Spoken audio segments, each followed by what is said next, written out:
Hockey League action. Braehead Arena, the Braehead Clan, Ingolstadt Group O action.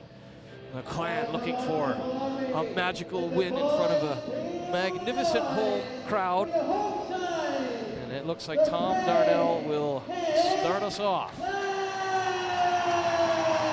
Starting with Pitt at center, I thought he was magnificent against the Lakers last weekend. A good decision.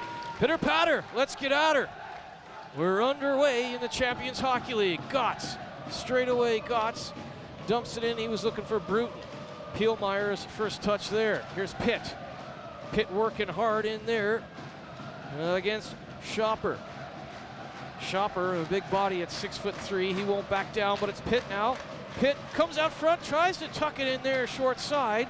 A good job by Pielmeyer to take away the lower part of the net. Here's Jarrett Ross. Jarrett Ross, 2 goals in the tournament already. He's a real good player, a small player at 5'9", but certainly one of the players to watch here. Yeah, absolutely. Jarrett Ross, he's he can play center as well, but he's a very, very well respected player. Certainly produces very good on the face-offs. Right out in front there, Peter Tatacek. He was magnificent in the 5-2 loss, or the 5-2 win for Ingolstadt. He had 2 power play goals, and that nearly had the hat trick late. I can tell you one thing, one of the most impressive players for me was this guy, Peter Tatacek. Yeah, I mean, as we're saying, they might be missing their top scorer a bit, but guys like this stepping in, he's dangerous anywhere. And in power play scenarios, he's the guy they're getting the puck to. Former Florida Panthers pick, actually has played 3 NHL games, Peter Tatacek. You don't play 3 seconds in the NHL without being a top player. Back to the point, and what a shot there. Cole with a screamer. Good set piece there by Ingolstadt. McNeil trades off with Tatacek. Levitt comes in and hits him. Here's Lalibert. Lalibert gets his pocket pick by Stephen Meyer. Really excellent work. Quick stick by Meyer. Here's the captain, Keith. Keith leaves it for Jackman. Jackman, quick shot. Keith trying to get a tip on that in front, and this is excellent counterattack by the Clan. That's what we're looking for. The Clan want to utilize Jackman. We know he's got that powerhouse shot, and he fired it in there, tried to take it by surprise. It was an excellent shot. Here's Fritsch, one of the best skaters in the Elite Ice Hockey League. Jamie Fritsch with 30 points last year, a guy that Ryan Finnerty called on time and time again in big situations. Here's Nesbitt out there with Davies and Esders, a line that has impressed everybody thus far in the Champions Hockey League. Nesbitt hard on the forecheck. Here's Davies, waves his man to the outside. It's Kubelik. Kubelik outside of McKeever. Good job there by McKeever, taking away time and space. Yeah, absolutely. As we're saying, this is the first time Clan are able to play with a full complement of D, like the last time they played Ingolstadt. Obviously, a man down there should make a real difference. Here's Simon Schultz, just taps it ahead there. Lee Esders will take over. He's only 5'6", plays like he's 6'6". That pass was between the legs. Schultz bobbled that. It comes to Pielmeyer. And of course, Thomas Pielmeyer is the brother of starting goaltender Timo Pielmeyer. Real good hockey family. 2 sets of brothers indeed in their lineup as well. The Barta brothers as well. Barta brothers, yeah. Family affair. Up high on the wall, Schultz kicks it ahead. Oh boy, nice hit there. And it was Thomas Nesbitt, a wrecking ball. Yeah, Thomas Nesbitt looks continues to impress, doesn't he? The fans love that one. A heavy hit, finished his check there. Wonderful stuff. Well, when the crowd is into it and a player lays the body like that, nothing but respect. Here's Lebler. Lebler out front. Giveaway there, but luckily it's turned over by Ehrman. That was dangerous with the Clan. Right back, counterattack. Brute between the hash marks, or top of the circle rather, fires at Pielmeyer. Here's Pitt. Pitt down low, Brute couldn't take it away from Cole. Back and forth action. Here's Ehrman. Ehrman dumps it in, and Holt smartly settle things down now. It's a bit of a tennis match, and the Clan don't want to get in a run and gun match here, but so far so good for the boys in purple. Yeah, I think so. I mean, it's great to see Chris Bruton there again, obviously looking to follow up on his goal that he scored in Germany, a real grinder's goal again, and he saw some more of the same kind of work ethic that he's got there. But yeah, a good start from the Clan so far.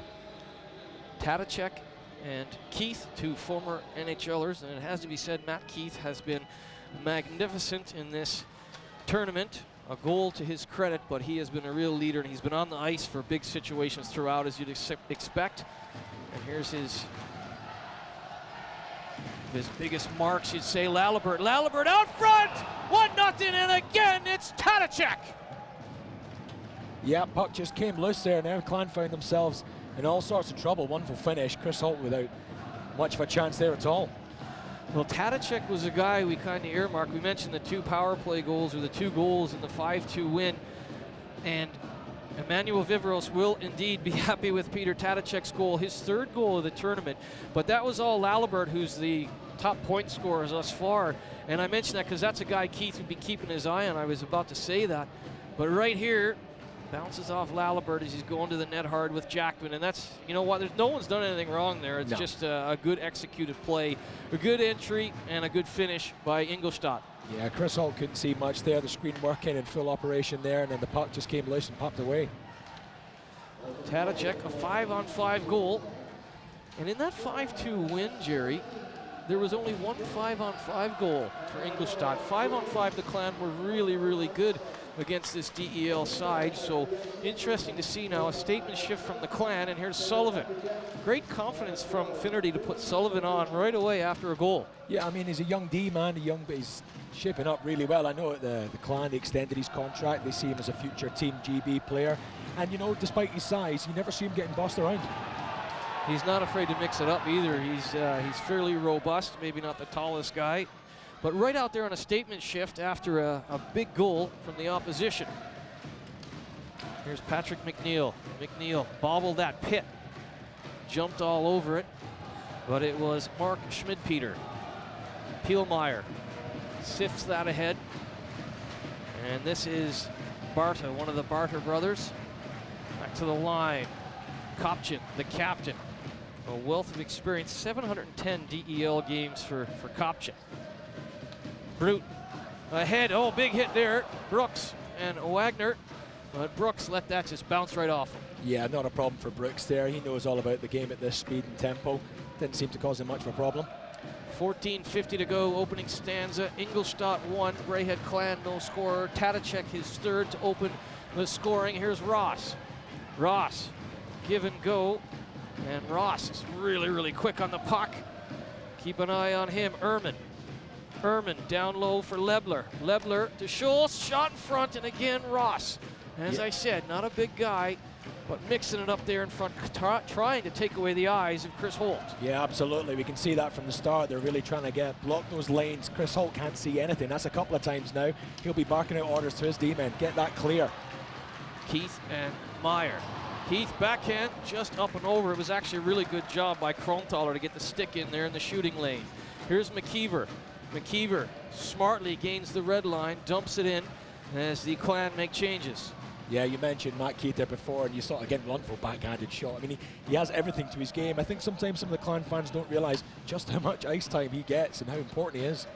20 goals, 50 assists last year. 70 points is magnificent, but it's also the leadership and the tangibles. Like you said, maybe people don't notice. There's things that he does that don't show up on the score sheet, but that's why he played 27 games in the NHL. Yeah, absolutely, Murph. And it's the special teams as well. He's out there on the penalty kill, and he's out there on the power play. You know, he really is involved in every aspect. Nesbitt dumps that in. Friesen will give chase, and Esders gives a good shoulder to Friesen. Friesen much bigger, but Esders doesn't see size. He just sees the opposition sweater. Well, we mentioned him at the start of the season. We said, you know, him and Ben Davis have kept in fantastic shape. They've come into this season with a bit between their teeth. They know it's an important one for them. And, well, there you are. As soon as I say that there, he's finished his checks. They'll throw everything at it. 2 real terriers, aren't they? They just go at the opposition. Yeah, really liking that line. Here's Arson. Arson ahead to Brooks. Brooks has Pitt. Quick shot. Just sticked away from Pielmeyer.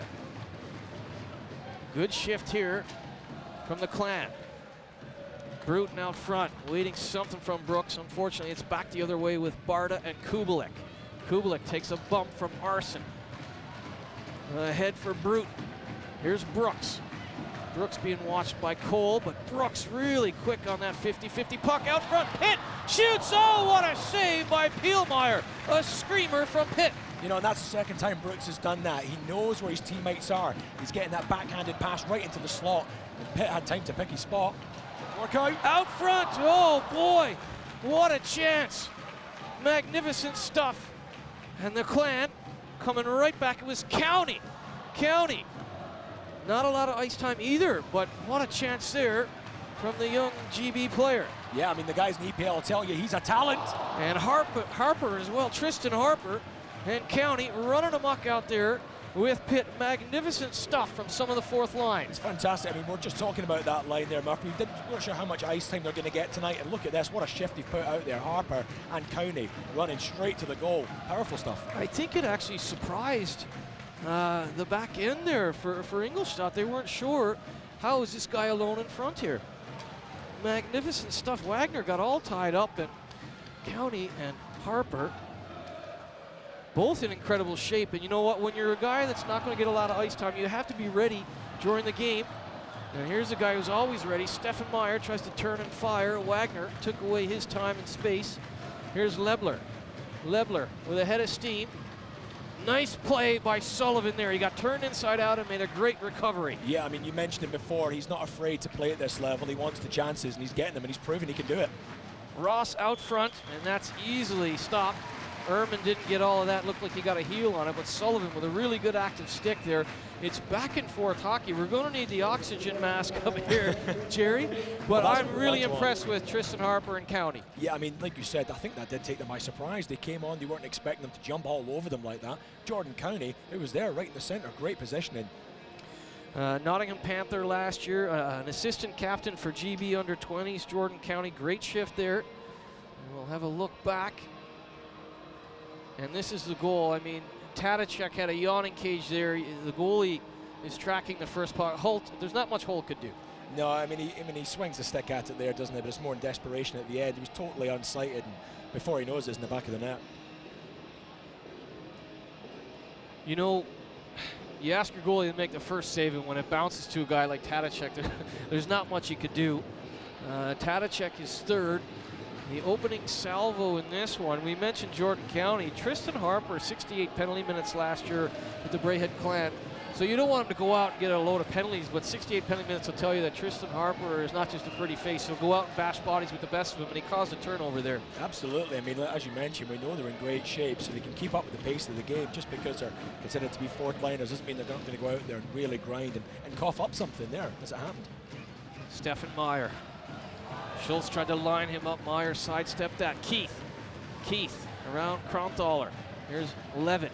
Levitt being watched by Lebler. Keith and Levitt causing mayhem, but Lebler has been impressive in this one. The 6'3" Lebler has been a handful. Here's Keith. Keith to Levitt. Levitt walks into the Ingolstadt zone, drops it for Meyer. Meyer out front. Keith going to the net hard there, or Gotts rather, trying to get a stick on it, and Gotts, really impressive read on the play. Yeah, wonderful work. We know this Clan D has some very offensively minded players, and Gotts is certainly one of those. Jackman as well, as we know. There we are, just proving his stuff, so experienced. That was, you know what, he read that play from about 20 feet back, and you know, that is so impressive by Rick Jackman there, and that's why he's played in the NHL. And he's talking to the referees now about where he wants the face-off. This guy is involved in the game in every aspect. Yeah. I mean, I think the Clan fans will love seeing that. Certainly the players love it. When you've got a guy of that level of experience, you know, he's not afraid to tell the referees what he thinks happened. And, you know, and they're gonna bow to his experience sometimes. You know, top player, Stanley Cup winner. Face-off win there. Schopper will start out. Benedict Schopper. Holt comes out to play that. Here's Fritsch. Fritsch high up the wall. Too high for Nesbitt, not too far for icing. Here's Friesen. Friesen ends it around for Tadicek, the goal scorer in this one. Give away to Esders. Great forecheck by Lee Esders. Not intimidated at all by the much bigger Tadicek. Here's Nesbitt. Nesbitt out front. Oh boy!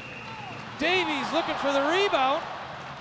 Great effort again from this third line. Do you know, we keep mentioning it and they keep proving it time and time again, and even Ben Davis following up there. I mean, great little interception there from Lee Esders. You know, we saw Ben Davis doing that in Germany, little poke checks, everything to make it difficult, and it nearly proved fortuitous in this case. Well, I tell you what, there's been chances on both sides of the puck. The shots on goal, 5 apiece, according to the in-house scorer. But some of the chances that the Clan have had are, you know, dead to rights and maybe giving Timo Pielmeyer something to think about. Yeah, I mean, I think it is just a case of taking these chances now, isn't it? I mean, Nesbitt was clear through in a breakaway chance over in Ingolstadt, you know, and there's a hint that maybe a little, you know, could have been a penalty there, could have been a penalty shot. You know, he'll be looking to make up for that. Likewise, Brooks has done the same thing. Need to take these chances. And Jackman, he's not happy. It looks like there's going to be a roughing call against Rick Jackman. He really lined up Thomas Kubelik, I think. Jackman not happy with that, and these are, you know how we were joking earlier, sometimes the North American guys come over and the European refereeing is a little bit different. Right there, Jackman's just lining his man up at the blue line. You're not going to back away if you're Rick Jackman and give up the blue line, and I don't know if that's a bit of a weak call in a really exciting first period, but it is Jackman for 2 or less.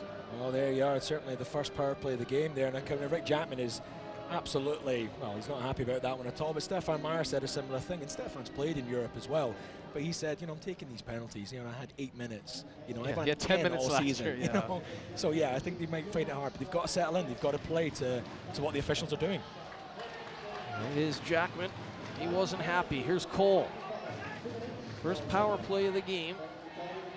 And Ingolstadt, we don't want to jinx anything, but Ingolstadt were very good on the power play in their own barn. Yeah, that's true. I mean, obviously a lot of those situations as well were 5-on-3s, and that's just, you know, absolutely tiring for any side, but we know they're dangerous. Clan need to really tighten up here. Ehrman in behind. Ross is off on the flank. He really wants to be the trigger man. They're trying to get it to him. A good job by Davies to take away that lane. Yeah, I think it was Esther's there, wasn't it? That's what we're saying. Like the energy, they'll spend everything they've got.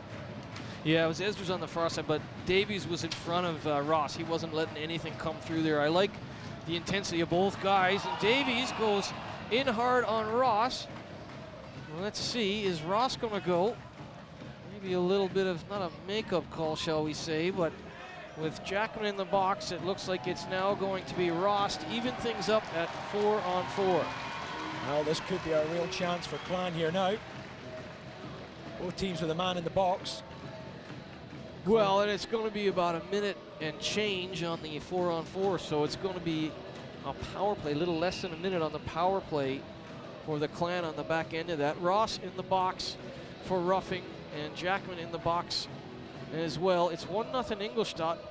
4-on-4 action at Braehead Arena, and Pitt wins that to Gotts. Gotts down the wall to Pitt. Tadicek, quick stick there, but it's Brooks, as quick as a cat. Back to Gotts. Here's Arson. Arson down low to Pitt.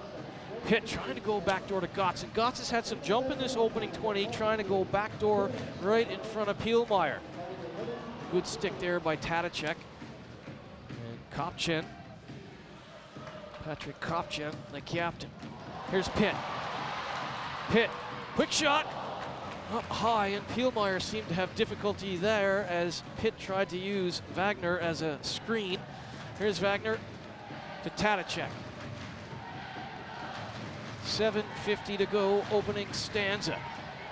In about 23 seconds, the Clan will have Rick Jackman back. He's standing up in the sin bin in front of us. He is chomping at the bit. Here's Grealinger. Grealinger takes that for a walk out in front there. Barda waved at it, nothing doing. Friesen keeps it in. 5 seconds to go in the Jackman minor, and then it will be a short power play of about 50 seconds for the home side. Jackman is back. Power play chance now for Braehead. Yeah, Clan really looking to take advantage of this opportunity. I was going to say I was surprised to see Jackman heading for the bench, but he's Finner's pointed him right back on. Right back out there, big boy. You're not going. You're not getting. You've already had your 2-minute rest for this period. Pielmeyer waved at that, and Keith. Keith ahead to Levitt. Levitt lays it off. Jackman will not keep that in. They'll have to touch up. I mentioned to Coach Finnerty off the top, they have a power play goal in every game thus far in the Champions Hockey League. They're 0-3, but the power play has been pretty good, and that's something that they'll need in this one if they're going to be successful. Yeah, we mentioned this Ingolstadt power play is dangerous, but Clan can take heart from the fact they have scored these power plays, and it's still early days for getting the systems ready, but it's starting to take shape. They're jumping out off the bench quickly. They know the systems now. Here's Levitt. It's back to 5-on-5 hockey as Ross is back out there, and here is Lebler. Both teams with short power plays, both inefficient at this point. McNeil tries to go high and just screams that over Holt's net. Yeah, you do wonder now. I think certainly against the Lakers, they were aiming high on Chris Holt. You wonder if that's something that's happened. Here's Levitt, 2-on-1. Levitt tries to go high, and Pielmeyer gets a shoulder on that. Magnificent pass from Bruton. And Levitt maybe would want that one again. Yeah, he might do a little drag on it there as well, didn't he? I think he's enjoying having the top goal scorer jersey. I think Stefan was happy to give it up, actually. I think so. Can make you a bit of a target, can't they? Well, I mean, I've talked about it on coverage all the way back to last year that I think if you're wearing that Cramwell top point jersey, it's a bit of a bullseye on you. If you're playing a team and you don't know the guys and you don't know facial recognition on certain guys, you see the Cramwell top point score jersey, and all of a sudden maybe you get a little butt end in there or a little extra, a little bit of mustard on the cross check when the referee's not looking, you know. But a great honor, obviously, and Lalibert and Levitt wear it here. Stefan Meyer had it over in the other leg, and probably happy to give it up. Yeah, I think he was. I think it's kind of an interest. Like you said, it's definitely an honor. Like when they find out, the players seem to be delighted. I'm sure Levitt is delighted to be wearing it, but I think, you know, you're in a different uniform from the rest of your team psychologically. That can be quite an odd thing. Well, it's definitely something when you're talking to some of the North American players that haven't played in Europe. They're amazed that they're not going to be wearing their number. Yeah. What a start to this one, folks. 5:50 to go. Opening period. Ingolstadt 1. Clan no score. It was Tadacek. A magnificent finish. Not much Holt could do. You can reach out at Jerry McLaughlin, at Murph on ice. Really, really good pace here. And you'd expect that, right? The Clan, their first few games over in the European side of it, you know, there were guys, as you joke, guys meeting them in Heathrow en route. So guys hadn't even met yet because of visa issues and stuff like that. I mean, McKeever missed some games. And now they're in another week's practice, another week of getting used to each other and who your line mates are. And practicing under Coach Finnerty, it's looking a lot better than the opening leg. Yeah, I mean, there was no shame at all in the score line, but yeah, I think the players now, they've had a chance to get to know each other. There was absolutely no advantage Clan had for their first game. Another penalty in behind the play. It's Brute. Number 16 for the Clan, Brute. And then not happy, a lot of unhappy. Like most players, when they know they've done something, will go to the box very quickly. Jackman, and you can see he's talking to the head referee, Jari-Pekka Pajula there. Just wants clarification. And it'll be a second power play now for the visitors, and they lead 1-0. This is not what Ryan Finnerty wants, a little bit of a march here. Yeah, I mean, we chatted to him before the game. Keep the penalties to minimum was the #1 tactic. It's not worked out like that so far. It's a boarding call against Brute. He actually gestured to the referee that he held up, that he stopped. He did not believe that, the referee. Lalibert with a heavy shot, and Holt with Tadacek in front, really impressive. He tracks that puck well and great rebound control. Yeah, wonderful stuff there from Chris Holt. When he gets a chance to see it, you know, he's got a really good chance of saving it. There is Clangus and Martin Bauman, one of the Brain Trust, one of the founding members of the Champions Hockey League, having a dance-off with Clangus, and that's the atmosphere here, folks. Even the executives from the CHL having a good time with Clangus. Here's Tadacek. Jackman up the wall, Lalibert. Lalibert with 4 goals and 4 assists in the tournament. He has been magnificent wearing that Cramo jersey. Here he is. Lalibert off to the side, trying to go backdoor to Tadacek. They really like that play off to the flank on the power play. Yeah, they've got a plan, they're sticking to it. Ezra's there taking a bit of a knock, I think, there. Bit of a sore one on the ankle. Great work from him again to release the pressure. Everyone buying in, everyone doing what they have to do. A minute to go roughly in the Brute boarding call. Here's Ehrman. Ehrman to Lebler. Lebler give and go with Ehrman. Ehrman with a head of steam. He's got Barta out front. It never comes to him, but here's Benedict Cole. Cole fakes the shot, hands it off to Lebler. Cole to Ross. Off here on the flank he likes, being watched by Gotts. Good stick there by Nesbitt. Quick shot, that's off the iron. What a quick shot there by Alexander Barta. Yeah, I mean, Holt knew nothing about that. You saw him react to the pipe ringing out there. It was great to see Cole was working there like the quarterback, that whole thing. They're really gunning for this one now. Another goal would set them off to the races, really, Ingolstadt. Well, when you hear that ping as a goalie, you're really happy that it's not the back bar. And Keith, short-handed, 15 seconds to go in this penalty kill situation for the Clan. Stefan Meyer, be careful of the too many men. He had called for a change smartly, though. He jumped right back out there, and luckily County is coming out here now.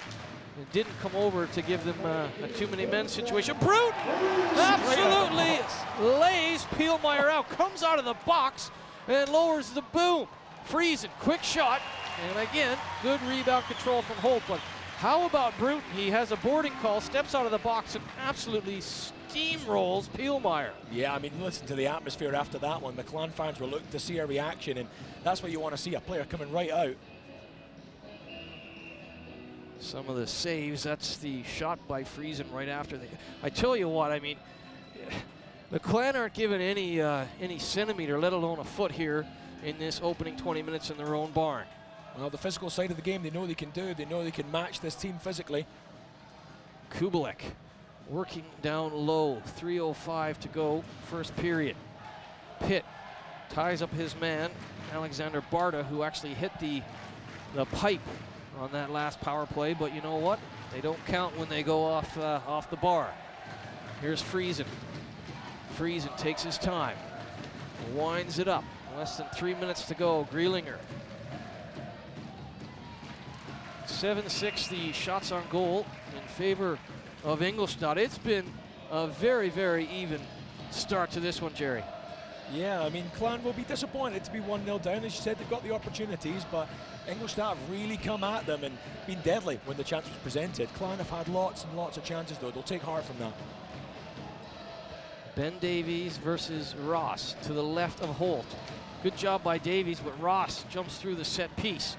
Nesbitt comes in to help out. Gotts lets that go. Esders has some work to do against Wagner, and he got it done. Nesbitt with a good bump there on the captain, Kopchen. Gotts gains the line.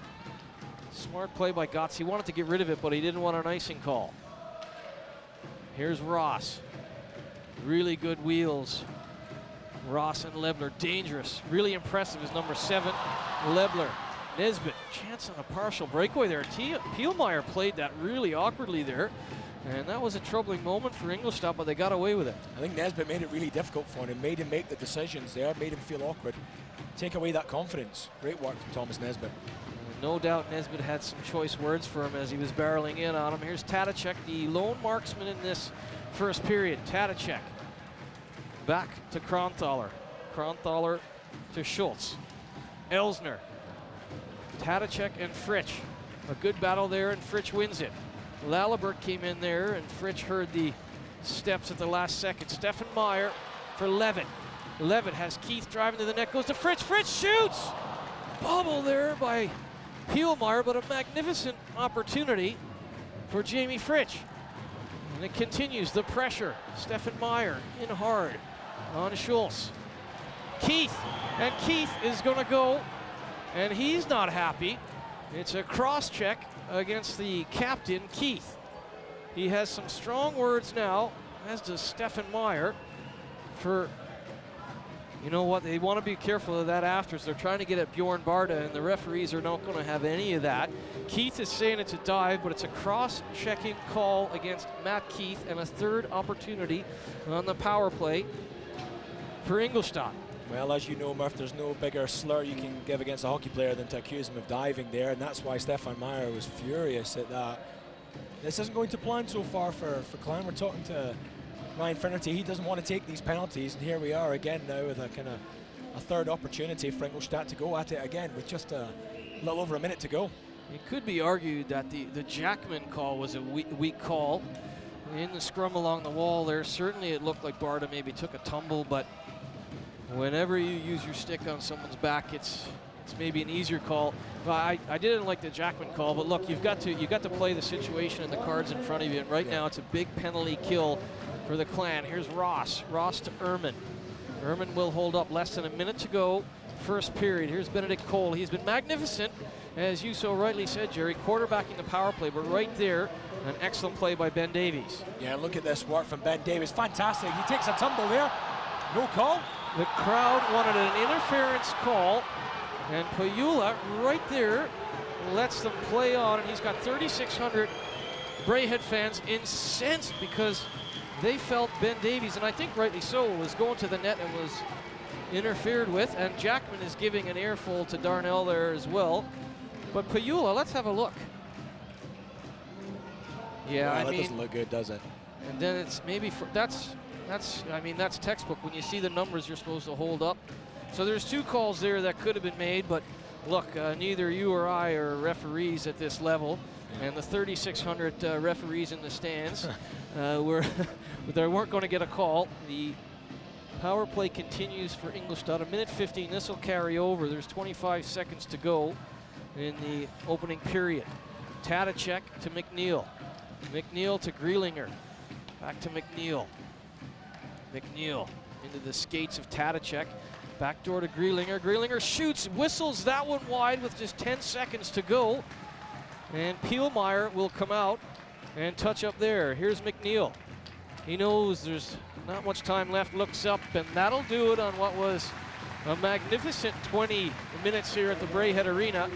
And after that final buzzer of this period, it is Ingolstadt 1, Braehead Clan no score. Matt Keith will have 49 seconds carrying over. Tadacek his 3rd, the only goal of the period. I think if you're Ryan Finnerty, you won't be upset at the scoreline, but you can see Stefan Meyer not happy with Pajula or Darnell. There's a couple of calls there that maybe have slowed the game a little bit.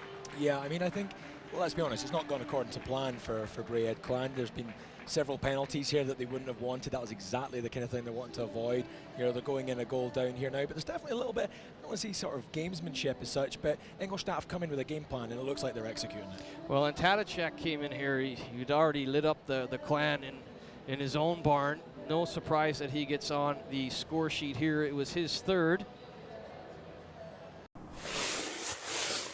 Natives that were drafted recently, so hockey's growing and it's huge in Europe, and it's neat when I tell my friends back in Canada that I'm going to Scotland to call a game between Ingolstadt and Braehead, and you know what, that's the great thing, it truly is a global game, and I've been lucky to do an Olympics in Sochi, and you see the guys there from all over Austria and all that. It's magnificent. Yeah, I mean, there's huge draws at the moment to come into the UK to play. The language is one. Talk to guys like Fitzgerald, they love it. I mean, it's a beautiful country to come play in. Let's hope the word keeps spreading. 100%.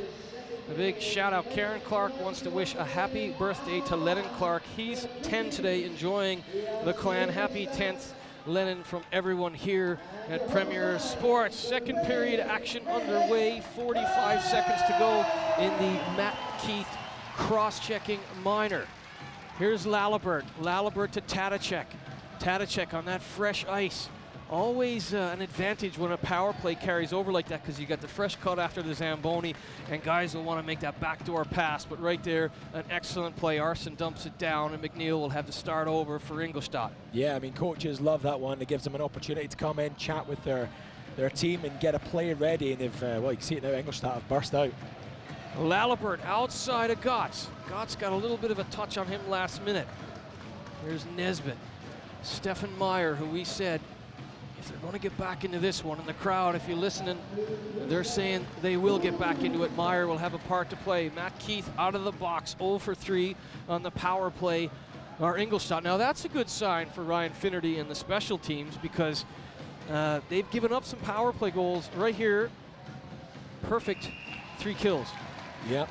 Chris Holt just shut the door there, making sure he had to be sharp to it. Well, it was your boy Jarrett Ross right there trying to stand off to the flank, and he's been impressive as Jarrett Ross. He's only 5'9", 13 NHL games played, 16 goals last year for Ingolstadt. It's his 5th year, so he obviously likes playing on the big ice in Germany. Yeah, I mean, as we said, he's very competent from the face-off, as you see as he picks up the puck there. He's got a reputation. Great block there. Wow, Bruton got in front of a blast from Schopper. He can really shoot the puck, and Bruton shakes it off and comes in and tries to absolutely steamroll Friesen. Fritsch dumps it in. Pielmeyer. Bruton is absolutely buzzing on this shift. Yeah, I was just going to say that there. Bruton, you know, he's taking a heavy puck there, a bit of rubber to the thigh. What does he do? Gets up and finishes a check. Then what does he do? Get up, finishes a check. Wonderful. Forces an icing as well. Fantastic work. The whole back end there. Schopper and the goalie Pielmeyer were mesmerized by Bruton. And Pielmeyer nearly got ran over, taking a little skate in behind his net. 18:28 to go, middle frame.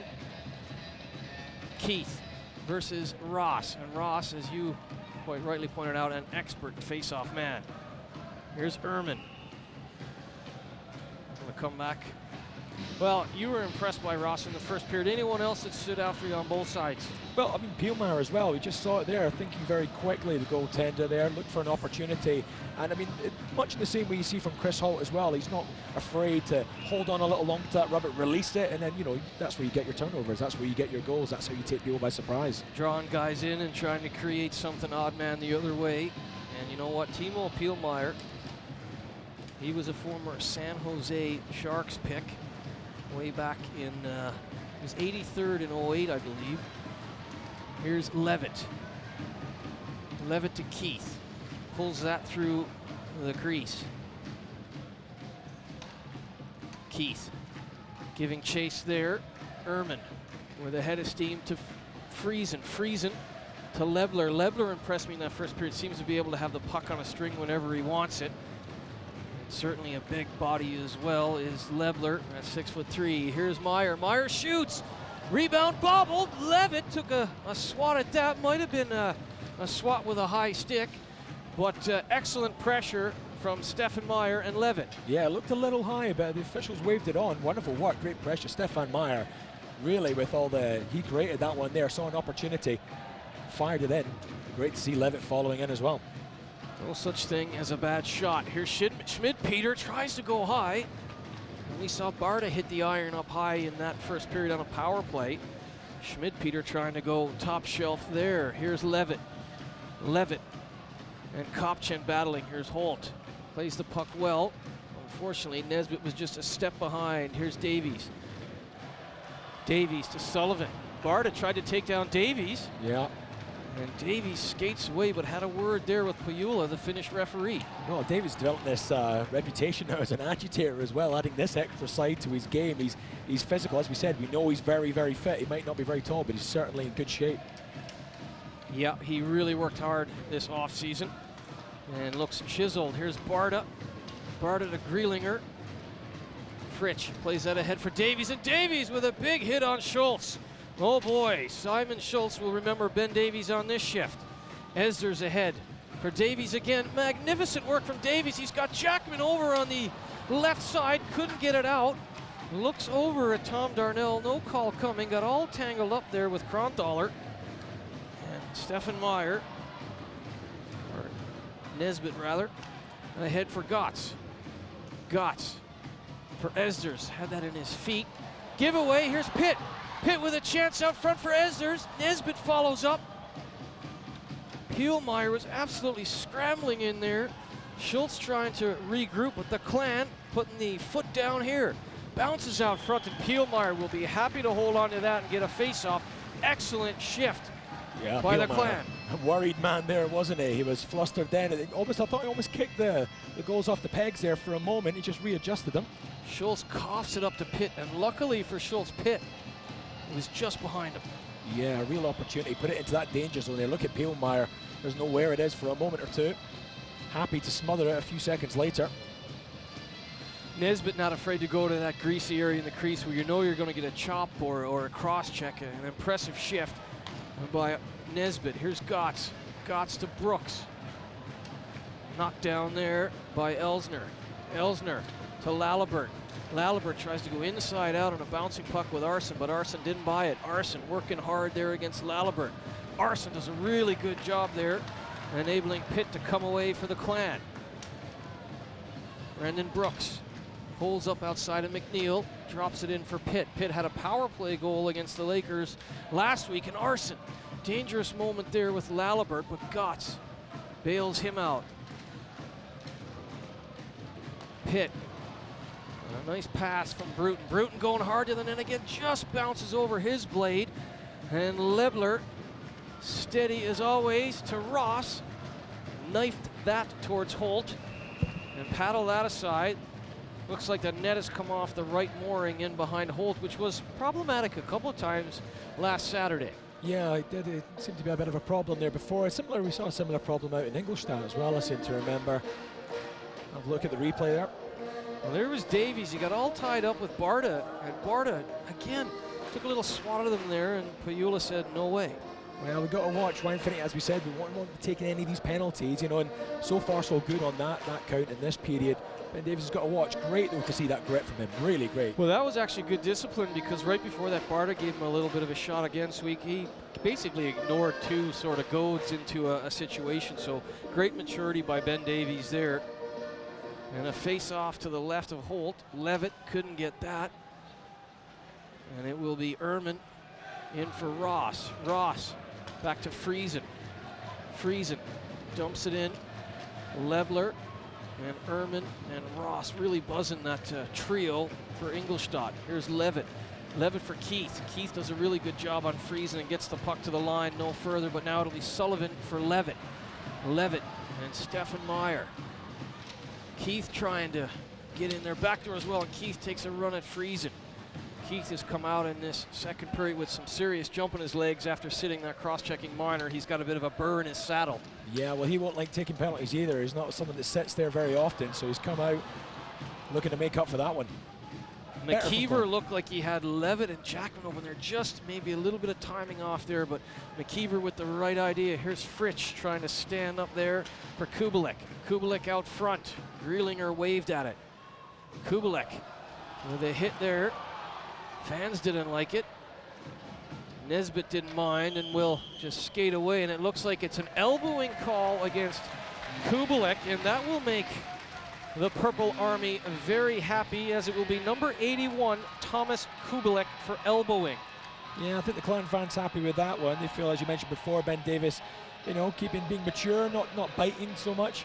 It's time for Clan to go on the power play. They are 0 for 1, a second opportunity now. And Kubelik, a little bit of indiscipline there against Thomas Nesbitt.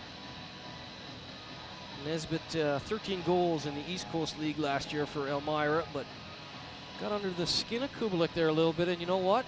The result is an excellent opportunity with 13:43 to go, middle frame, for the Braehead Clan to exercise their muscles on the power play. Good face-off win there by Pitt. Brooks in for Bruton. Bruton took a bump from Wagner to make the play out front. Oh, and Brooks, he looks a little bit skyward there, just the puck didn't fall for him. Arson to Pitt. It was a good play by Kopchin as well, but Brooks just wanted that puck so bad. Here's Pitt. Pitt walks in. Brooks, one-timer. Looked like he didn't quite get good wood on that. Here's Arson. Arson down low for Pitt. Pitt back door for Brooks, and it's in his Bauer Supremes right there. Brooks maintains focus to Arson. Pitt. Scott Arson walks the line.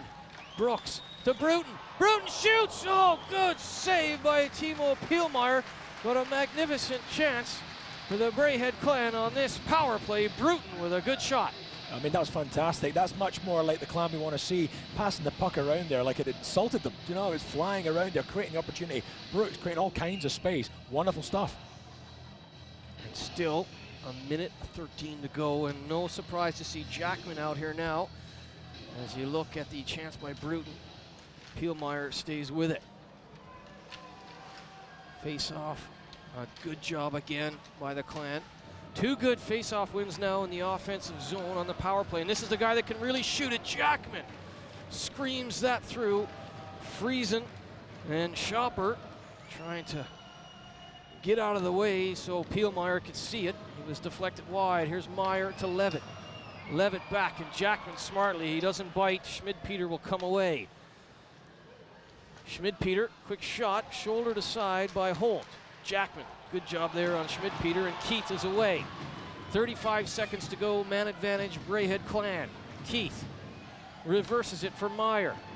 Stefan Meyer walks in, oh, right idea. Keith just couldn't get a blade on it. And it looks like the net is off its mooring now down in this end. You know, last season the Clan had a lot of size. There was guys like Lee Salters there, you know, Fitzgerald, and Jeff Smith is another huge guy. There was a huge option for the screen. We've been seeing now Matt Keith stepping into that role, agitating around there, and we know he likes to tip in as well. So, you know, it's a different setup for Clement. It looks like it's working. Yeah, Matt Keith has a power play goal and a tip-in this tournament. You can see right there, Meyer trying to find him there on that situation, but you got to believe they want to get the puck to number 55 and let him absolutely bomb away. His shot is a cannonading blast. Rick Jackman. Meyer to Jackman, right on cue to Fritsch. Fritsch, the former NHLer, walks it down low to Levitt. 15 seconds to go. Meyer in front, and not Keith! Oh, baby, power play goal, Keith! 1-1 at Braehead Arena.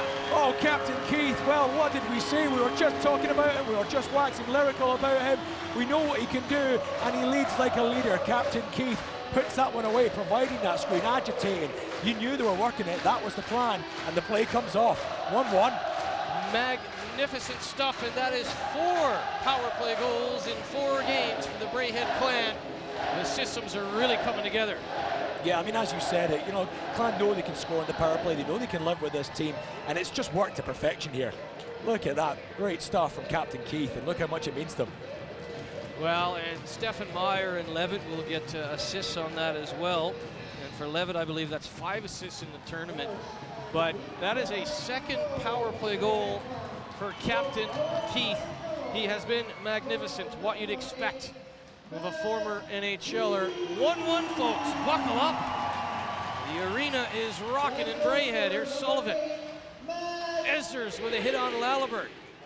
Tadicek waves that. And Kubalik, who was in the box, will be a little bit sheepish going back to the bench, because maybe it will be considered by Emmanuel Vivros maybe a bad decision to throw that elbow in, but a power play goal. Nesbitt to McKeever. Oh boy, McKeever showing you some flash right there. McKeever, 508 AHL games right there, nearly brought the roof off Braehead Arena. Here's Arson. Arson down low, Davies deflects it forward, Esders in on McNeil. Good hit by Esders on a much bigger player, McNeil. Lalibert to Grealinger.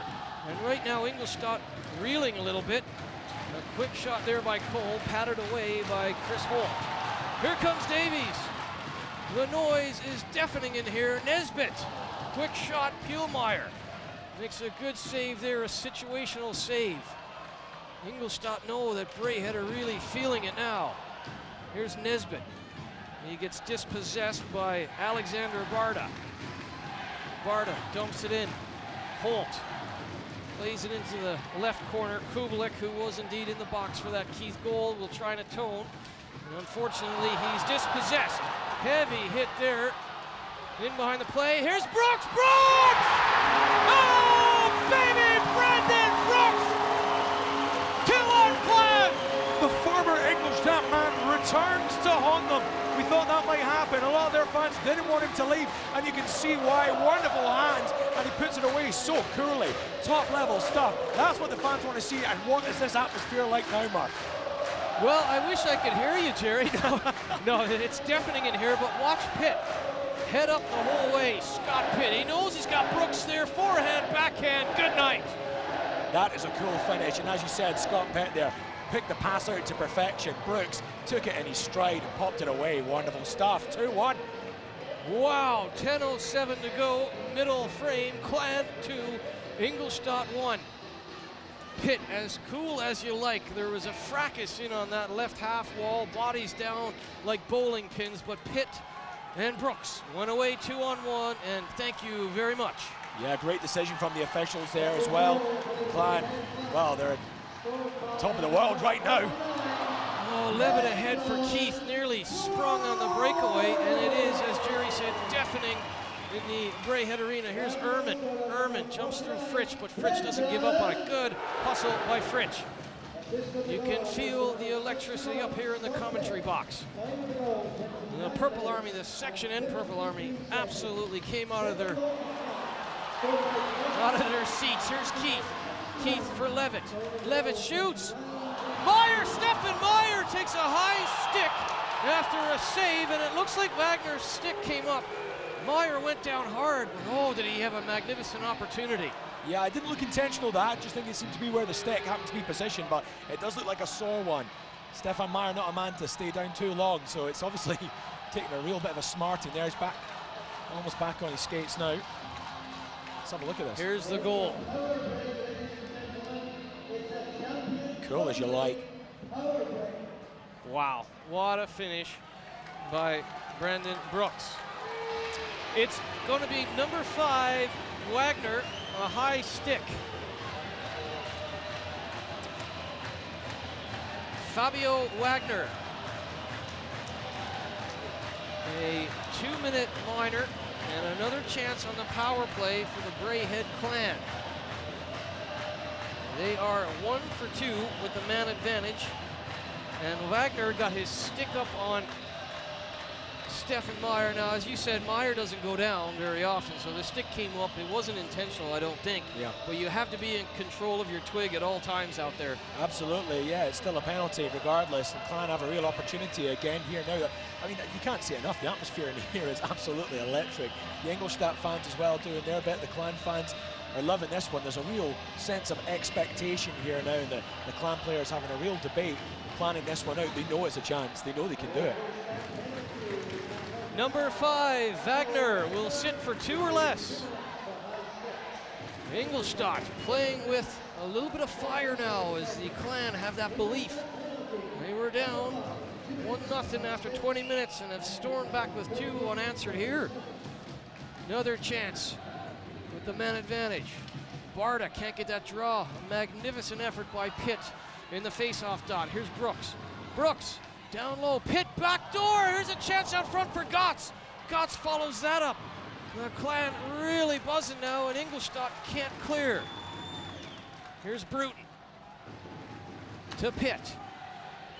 Taking their time now. 1:35 to go in the man advantage. Here's Gotts. Gotts to Arson. Arson off the post!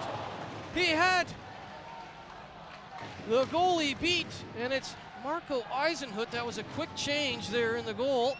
And Eisenhut is in. Pielmeyer out. Gotts to Brooks. Here's Arson. Pitt. And they'll blow that dead. We'll tidy that up for you. Marco Eisenhut is between the pipes now, number 31. And as Pielmeyer, the starter, is out.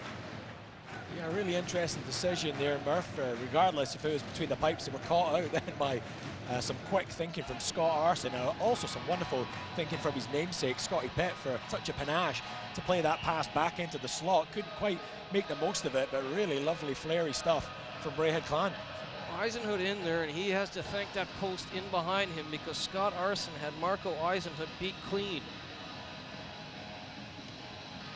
8:37 to go, 1:14 to go in the power play. And it is Wagner for high sticking, and the Clan go back to work. Here's Fritsch to Jackman. Jackman to Meyer. Meyer shoots, screams that wide. And again, as you pointed out, Jerry, you got Matt Keats in front looking for that tip. But also, I mean, yeah, he might not be as big as a Jason Smith or you know, some of the players that aren't here this year, like a Fitzgerald or whoever might have gone in there for a screen. But Matt Keats is 6'2", so he can take away the eyes of a guy like Eisenhut, who's only 5'11". Yeah, I don't think anyone's as big as Jeff Smith, in all fairness. So Jeff Smith was what, 6'7" in his socks. I couldn't even see how high up he was when he was talking to me. Here's Fritsch. Davies. Kick that ahead. 24 seconds to go. Barta. Trying to kick that out front. Lebler is in front. Lebler took a knock from behind from Davies. The Ingolstadt bench wanted a slew foot or a tripping call there, but Davies lives to fight another day. Ahead for Levitt. What a nice tap pass by Levitt to Nesbitt. Nesbitt shoots, and Eisenhut tested again. Wagner jumps out of the penalty box. 5-on-5 hockey resumes, and Wagner with a wrister that Holt will just hold on. Yeah, and as we said, but Chris Holt there wasn't too sharp to smother it straight away in case there was an opportunity to get the rubber moving, getting it passing, but solid stuff. Ingolstadt looked to catch Clan out there, really wonderful, in a similar way that Chris Bruton had done early in the first period, come straight out there. They've got the bit between their teeth as well, Ingolstadt. They want this. So Wagner's high stick doesn't cost him at all. And just to catch you up, the official score hasn't updated the goaltending situation, but I can assure you, Marco Eisenhut. Great atmosphere here today, Marv. Ingolstadt fans, very colourful, bringing all their flags. There's Klangus over there as well, we're in Lederhausen. A real atmosphere being created by the fans that have travelled all this way from Germany. Here's your goal scorer, Matt Keith. The first goal, the second goal was Brandon Brooks. So Keith, a power play goal to tie it up. Brandon Brooks, his first of the tournament to make it 2-1 Clan. If you're just tuning in, Tadacek in the first period, his third, put Ingolstadt out 1-0, but ever since then, after the first period, the Clan have really, really grown into this one. Yeah, and especially Brooks, it's always great to score against a team you play for, especially when you've only just left. He was important to them in their playoff run that got them to the championship finals there, so they know what he's about. And a fan favorite, as you said, in your time in Ingolstadt. They waxed lyrical a little bit about him, and now their loss is the Clan's gain. Up hard on the wall for Esders. Wagner dumps that back in. Here's Davies. Davies for McKeever. McKeever joining the rush. Swats at that, but it will be Kopchen, the captain, taking over to Wagner. Lebler. Shots on goal, 13-12 now in favor of the Clan. What a middle frame this has been for the boys in purple. Yeah, it's the answer that Ryan Finney would be looking for. As I said, he'll have had words, because that certainly didn't go to plan that first period, but this is much more like it. Kronthaler jumps into the neutral zone, but it will be Arson taking over with 6:20 to go. Esders gets all tied up and takes an elbow there from Lebler. Kubelik waved at it, and now it'll be Kronthaler taking over for Ingolstadt. Gotts finishes his check on Kronthaler and really sat him down. Here's Pitt. Pitt to Esders. Esders takes his time. Nice little sift pass there looking for Bruton. Maybe a little bit too fancy. Here's Kubelik. Kubelik outside of Gotts. Kubelik gives and goes with Schultz. Schultz hard into the corner. Lalibert gets there ahead of Arson, but Arson stays with him. Here's Tadacek out front for Lalibert. Oh, baby, what a shot by Kubelik. Yeah, just real perseverance from Ingolstadt, applying the pressure, not allowing it up, and Holt spells the first one. The second one, he had no chance with that.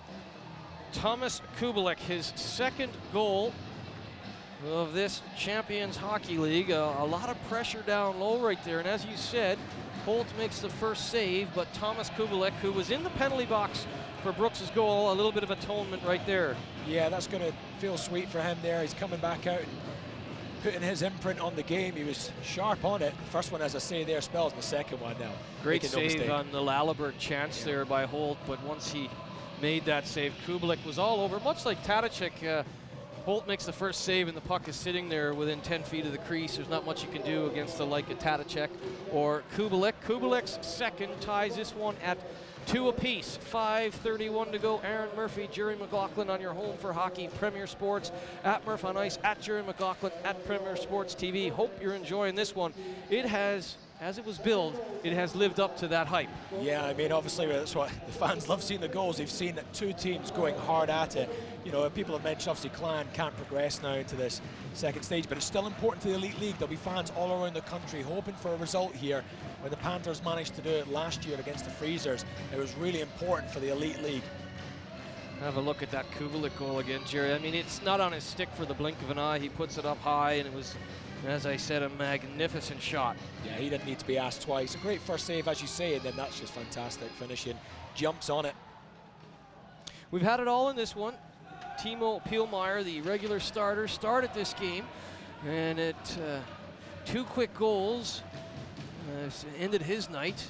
We'll try and tidy that up with the official score. They usually tell you the exact time of the goalie change. That hasn't come up, but Eisenhut, Marco Eisenhut, who is a really good goalie in his own right. He had that win at home against the Clan.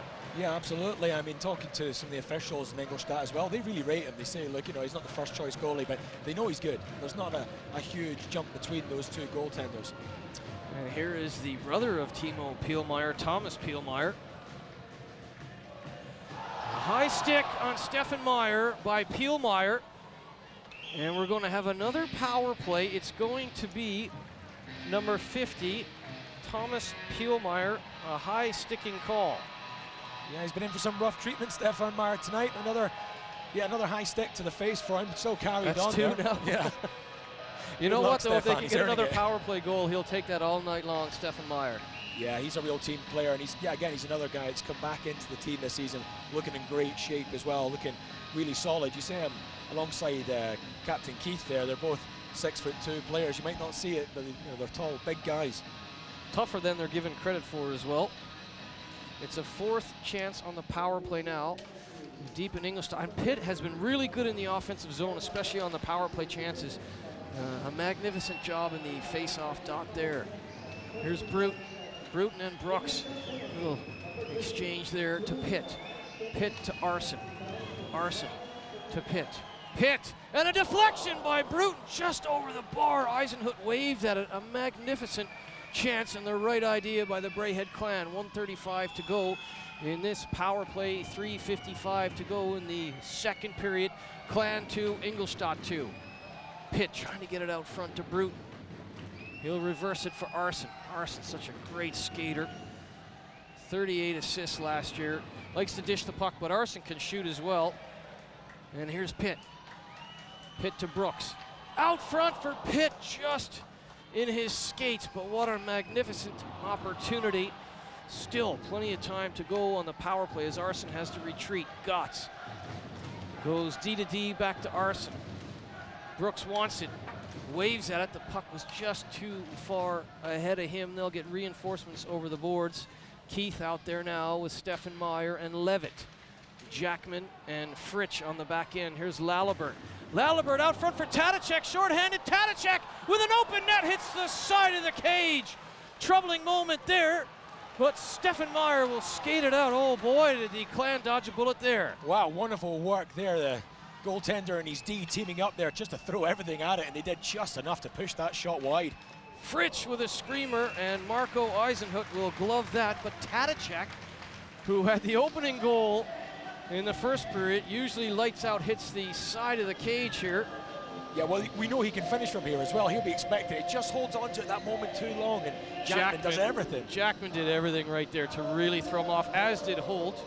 Holt stays with him, and Jackman pulls the old Bobby Orr and jumps through the air right there. Wow, people talk about players coming to this league, and he's done it at the top level and still throwing their body at it. They're not here to make up the numbers. He was happy to take that in the beak if it meant the scoreline stayed the same. Here's Friesen. Friesen to Barda. Barda to Greelinger. Greelinger to Schopper. Schopper gives it away to Keith. Keith with a chance for Levitt in his skates. And Levitt will take over. Pielmeyer is back out after his high sticking minor, but the clan keep the pressure on. They're 1 for 4 on the power play. Here's Keith. Keith and Friesen tangled up there. Gotts will try and keep it in. Stick just not long enough there for Gotts. Here's Arson. Levitt knifes it back in. Just the 2 minutes to go. Twos are wild in this second period. 2-2, 2 minutes to go at Braehead Arena. Arson gets there ahead of Thomas Pielmeyer. Esders with a good stick there against Ross. Ross ties him up, and the captain, Kopchin, bobbles it through the crease, but Holt saw it the whole way. Here's Scott Arson. Arson takes his time. Kopchin gloves it down. Esders doesn't give up on him. Nesbitt as well. Davies causes a turnover with Ehrman. Davies, dogged work by Ben Davies. And again, steals it back from Ross, and Ross with the third attempt will get it out. Here's Lebler. Lebler. Inside out on Fritsch, but Jackman got in the way and really confused Ross. Wagner will give chase with 1:11 to go. And that's going to come back on an icing. Great to see Jackman doing that there then. Thou shalt not pass. Ross didn't even, just brushed him off his shoulder there. Not a problem. All experience as well. Knew it was coming. German fans looking a little worried at the moment, I suppose. German fans enjoying themselves there. Well, it's been a whale of a hockey game. And both teams have gone at it hammer and tongs. But I think if you're head coach Ryan Finnerty, You're liking this position at home. If you're Emmanuel Viveros, you know you've already gotten through to the knockout stage. The Clan know they can't advance, but if you're Emmanuel Viveros, you want to win every game, right? Yeah. I mean, so, you know they played well against the Lakers in their last game. They want to come out of here with a win. They don't want to lose in Scotland. Yeah, no, of course not. I mean, as we were saying, we knew what happened when the Freezers lost, against the Panthers. It was a great result for British ice hockey, but the coach didn't stay in his job long. So no, I don't think it's the same situation here, but it doesn't look great for them. Schultz out front, and Tadicek looking for another goal. Here's Krontaler, and that bounced to Tadicek, but it was just behind him. Nesbitt. Sure hands of Nesbitt taking over. 50 seconds to go. Second period action. Kubelik has tied this game up, his second. Here's Tadicek. He had the opening goal in this game way back in the first period. Lalibert dancing outside of Fritsch. And Lalibert retains that puck, stick handling in a phone booth, and he'll hand it off to Tadicek. Kubelik knocked down, wanted a penalty against Jackman. Play goes on. 25 seconds to go. The Clan need to get this puck out. There's some heavy, tired legs out there. Davies doing his best to outwork Lalibert. Davies continues to bulldoze his way up the wall and does a good job there. Ben Davies, magnificent stuff, and now Nesbitt in hard on the forecheck. Krontaler and Eisenhut really had something to think about there. We keep mentioning this line, and there's a reason for it. They keep continuing to impress. Full of energy. Wow, what a second period at the Braehead Arena. The Clan 2, Ingolstadt 2. And the Purple Army really, really excited with what's transpired here. As you look at Sullivan there, he hasn't looked out of place at all. County, Harper, everyone has contributed in this one, and no surprise that after 40 minutes the Clan are right there. Absolutely. I mean, we said some of those guys weren't sure how much ice time they were going to get, but when they got the opportunity, boy, did they grasp it with both hands. And guys like Ben Davis are taking advantage of the ice time that they're getting, and he's proven that he's an important player to this team. We keep mentioning his name, and there's a reason. If you've got to keep fit, keep moving. 2-2, they've been here before against Ingolstadt. They've got to really push on now. This has got to be the different time. But it's a great atmosphere here. Flags waving, fans having a great time. Could be history in the making. Fingers crossed. Mark Thulborn, a big hello to Angela, Thomas, and Millie. They are loving the coverage of this Clan game, and why not? A 2-2 scoreline. I think if you had asked Ryan Finnerty or any, Gareth Chalmers, any of the backroom staff, they would have loved the puncher's chance coming into this third period. And so fresh ice, the home crowd behind you, have at her. It's a magnificent situation for Braehead to be in. Yeah, absolutely. I remember being over in Ingolstadt, and when Clan went in 1 goal to the good, I was looking at Gareth, her eyes were wide open, it's great to see Clan living with these teams and better in many cases. Third period action, folks. Buckle up, here's Erman to Lebler. That puck bounces, Lebler, quick hands there, but he couldn't get it corralled. Here's Pitt, who was so magnificent in that second period, especially in offensive zone face-off situations. On the power play, he started out magnificently time and time again. Here is Erman, knocked down by Gotts. Arson gives chase. Cole pinched in. Here's Brendan Brooks, the second goal for the Clan. Here's Bruton. Bruton watching Friesen, absolutely picks his pocket right there. Fritsch with a screamer. Looked like he fooled Eisenhut, but it was just wide. Yeah, wonderful stuff there from Jamie Fritsch. We know he has that in his locker. He wanted it all day, screaming for it. Great work. And the forecheck from Bruton as well, and picked it a pass, and a real good chance for the Clan. And on that fresh ice, whoa, Fritsch really leaned into that, just screamed it low glove side, past Marco Eisenhut. Here is Lalibert. Lalibert to Kubelik. Tadicek into that greasy area between the hash marks, but maybe one pass too many. Kubelik knocked down by Keith. Magnificent stuff from Keith yet again. Here's Jackman. Jackman to Fritsch. Stretch pass to Stefan Meyer. Lovely tap pass to Keith. Ahead for Levitt. Levitt does a little bit of a spinorama there and finds Stefan Meyer in the corner. Lalibert was all over him like a dirty shirt, but now it's McKeever in off the point. McNeil settles it down for Ingolstadt and gives it to Kopchen. Kopchen trying to find Grealinger out on the flank, but McKeever will beat him. McKeever to Esders. Nice little move by Esders. Dangerous though in his own zone, but luckily he has the hands to pull it off. Yeah, great stuff from the Esders. We know he's going to work hard. He only caused a little problem there. Teammates maybe bailed him out in that case. That's going to come all the way back on an icing.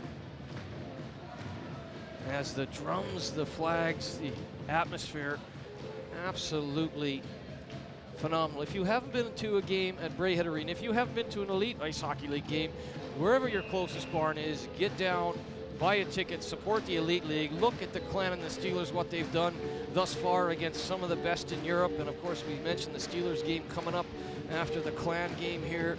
JJ Fernley and Paul 80 with the call of that one. It is magnificent stuff, folks. Get out and support the elite league. Here's McKeever. McKeever to Davies. Davies. And you know what, if you're just tuning in as well, something that's so impressive is the Clan cannot advance out of Group O. They could have said, well, you know, there's no point in going out and blocking shots and getting hurt here today. We start our Elite League campaign after this. They can't advance, but they're playing for pride. And you know what, Ingolstadt and the Växjö Lakers are through out of Group O, but both teams will tell you that they've had serious battles with this team in purple. Yeah, absolutely. I mean, I think both the teams have had their eyes open. I would say Ingolstadt really weren't expecting Clan to come out the way they were. We often say they won't take a team lightly. I think they might have done. I honestly think they maybe took Clan a little lightly. They certainly won't today. Piece off to the right of Holt. Kept in by Friesen, but now Esders will dump that out. Benedict Schopper will have to give chase, but it will come back again. Not an icing. You know, it's really interesting, Murray. I think when you're watching this game, the word you used previously was parity. You watch these two teams, there certainly does seem to be a lot of parity between them. You would never know the difference in budget. So there's 10 times. 10 times. Oh my God, yeah. And all the rest. On the ice. And the rest, yeah. So this really is a phenomenal performance so far from the Clan, and Steelers doing the same things as well. It's fantastic to see for British ice hockey. Yeah, once you get out on the field of battle, as it were, the players don't care about any of that. And I remember a couple of the Panthers telling me, I won't name names, but a couple of the Panthers when they beat Hamburg, a couple of the Freezers towards the end of the game when it looked like, well, this is done and dusted, and we're not that we're embarrassed, but we've come to Britain and we've lost. Yeah. A couple of the Freezers players were quoting, well, you only make X amount, I'll go and enjoy, you know, playing in the DEL. And so you showed a little bit of lack of class. Name them, shame them, come on, Murph. I was told in confidence, so I'll keep it that way. But you know what? You don't care about how much money you make. You want to win. And right now, Gott's trying to put the Clan. That screams through the crease. It's right there. Well, the referee says play on. How did that not go in? Pitt jumps all over to Bruton. Oh, what a play by Gotts. Well, the Clan had the shovels out. They were using everything, trying to get it in there as another puck flies in again. The old curling brooms yeah. trying to get that stone into the house. No, we'll go back to that point, but I mean, obviously the Freezers, the Hamburg Freezers were disappointed in their effort, but none of these players in purple care that maybe the budget is bigger or the Lakers traveled on a private jet last weekend. No one cares about that, because what it means at the end of the day is, can you look at your teammate, can you look to the guy next to you in the locker room and say you gave it your all? And I think the last 2 weekends, both the Steelers and the Clan can certainly do that. Absolutely. I mean, let's be honest, if anything, it adds a little bit of spice. These guys are flying in on private jets, and you know, the Clan guys are kind of working hard, and we're grinding it out and performing above expectations. There is now, unfortunately, going to be a too many men on the ice call to the Braehead Clan. And here, how does that puck not go in, Jerry? As we joked, they were trying everything to get it across the line right there. Well, Let's have another look. You know, you mentioned the Hamburg Freezers there. If that's what was being said in that game, doesn't look like it will be said from the Ingolstadt players here. Look at that, throwing everything at it, building a human wall there to make sure that doesn't go through. Clan throwing everything at it. Too many men on the ice call. A fourth power play for Ingolstadt. They are 0 for 3 thus far. The penalty killers have been good. And the Clan hope that continues out front. Tadacek, a laser beam, and Holt holds on to that. Straight into the body of Chris Holt there. Had to hold on to it though. No spells. Sometimes your best penalty killer has been your goalie, and safe to say Holt has made some big saves. More impressive on the penalty kill situations is his rebound control. Yeah, and I think he's getting better as well. You know, we saw against Växjö Lakers, and there were certain times he was maybe, you know, he said himself he was disappointed, but like he's certainly coming onto a game now That's a great play by Rick Jackman. That's not fancy at all. He could have looked up the right wall. He knew there was a massive gap on the left side, and he buys his team 20 seconds right there. Instead of holding on and trying to do something, he just absolutely teed that up. And it's 1:30 to go in this fourth power play opportunity for Ingolstadt. It's a too many men on the ice call, and that's one that Ryan Finnerty won't like. Yeah, tough one to take that, especially if they're trying to hold these penalties down, and it is the third period, and that's one no coach wants to see happen. Pointless penalty. Here's Pitt. Arson with a good play to him. Pitt to Bruton. Oh, baby, Bruton in, short-handed! Chris Bruton, you beauty! What a goal, Chris Bruton. If people think he's coming in just for grit, well, he's just proved you wrong. Chris Bruton's got more than that in his game. Put it through the legs, bearing down on goal. And would he put it away? Of course he puts it away. Wonderful stuff. Short-handed goal, Braehead. That man, Chris Bruton, with his second goal of the Champions Hockey League, and no better time than the present. A shorty for Brute. Clan 3, Ingolstadt 2. Wow, and it's the Brute that does it. Brute's strength is what we were expecting from him, but we got skill there. Wonderful stuff. Almost looked like Scott Pitt when he was coming through there, putting it through the legs and finishing. Well, the atmosphere has gone another level again, Murph. Another level again. Wow, simply magnificent. A short-handed goal, Bruton's second of the Champions Hockey League. Important now, though, not to take the foot on the gas. There's still 50 seconds to go on this power play for a dangerous-looking Ingolstadt power play at times. Here's Kopchen. Kopchen shoots, bounces in front. Brooks with good sure hands there. Excellent work by Brooks. Yeah, great stuff from Brooks here. As you say, it can be so easy to feel the euphoria of a goal and get caught out. Clan still on the penalty kill. Streaming forward, working really well on the penalty kill, though, showing that they want this. Nod of the head there from Esdars. He was happy to dig in and turf that one out. Buy some time. 20 seconds still to go on the power play for Ingolstadt. Here's Tadacek. Alex Levitt was serving the too many men on the ice play, but Levitt is standing. He is chomping at the bit to get out. There is Levitt, 3 seconds to go. And here's Levitt back on the ice, and another good penalty kill, a magnificent penalty kill for the Clan. No better way to kill the penalty than to get a short-handed marker. Absolutely. I mean, you heard that cheer. That one meant a little extra. Scoring short-handed, something Clan have had to suffer so far themselves. Kubelik off the iron. What a pass by Tadacek. Tadacek out front. Oh, Tadacek looks like he's just squirted it across the line. Tadacek loves to score big goals, and that is indeed for Tadacek his second of the game, fourth of the Champions Hockey League. Kubelik had just hit the iron, and Tadacek stuck with it. Yeah, I mean, no surprises there. It's the same names again from Ingolstadt, and I mean, you can feel like it only just crossed the line, that puck. We're a little lucky in the end, but I mean, they just rang the top pipe there, and that was a real let-off for a moment. Clan still at 6s and 7s, couldn't get it clear. Well, he just comes out and tucks it. I mean, Holt was scrambling after the Kubelik shot. And Tadacek isn't going to miss, much like in the first period. When he opened the scoring, he wasn't going to miss from in that 7-8 foot range. And there he just squirts it in behind Chris Holt. Tadacek's second of the game, fourth of the Champions Hockey League. Ehrman. Keith picks his pocket. Just when you thought the drama couldn't get any higher, it's amped up yet again. Fantastic stuff, isn't it, though? What a game this has been. Fans at home must be absolutely riveted watching this. Still two teams very much in it, still them both wanting it. Chris Holt nearly even saved that the second time of asking as well. He's a goaltender that always gives you a chance. He was battling. Here's Meyer. Meyer with a heavy shot. That's off the upper body of Eisenhut. Ross takes his time, holds up, gives that to Friesen. Friesen shoots. Oh! What a glove save, but then batted home by Schopper. What a glove save by Holt, and Schopper tucks the rebound home. And not much you can do there if you're Holt. No, I think Chris Holt seems fairly annoyed with that one. I think he made a fantastic glove save. First time of asking, maybe looking for a little bit of help to clear that one away, but Ingolstadt were really in quick there, really circling like vultures and pounced. Well, that's Schopper's first of the tournament, but watch the glove save right here.